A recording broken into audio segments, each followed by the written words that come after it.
Y aura-t-il un marché de Noël à Noël? En Allemagne, les commerçants sont incapables de le dire. À 5 jours de l'ouverture, pain d'épices, châtaignes, vin chaud sont prêts, mais la saison des fêtes semble compromise. Comme l'année dernière, presque jour pour jour, l'Europe s'apprête à franchir le seuil de 2 millions de cas déclarés.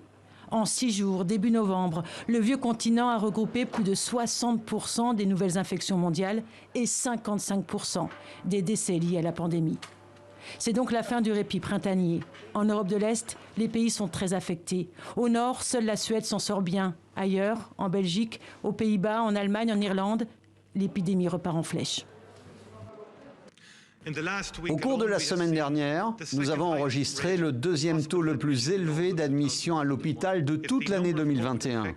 Si le nombre d'infections et d'hospitalisations continuait de croître à ce rythme, aucun système de santé au monde ne serait en mesure de faire face. Même situation très préoccupante en Finlande, en Islande et en Autriche. En Norvège, les hôpitaux doivent déjà faire des choix. Maintenant, nous devons reporter toutes les opérations qui peuvent attendre.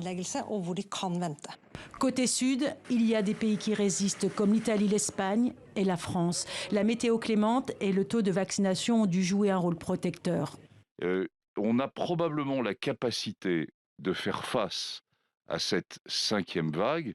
Je veux dire par là que le système de soins puisse faire face à cette 5e vague, à condition que nous utilisions tous les outils de la boîte à outils.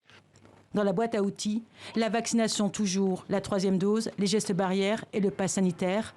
L'Europe est de nouveau le cœur battant de l'épidémie.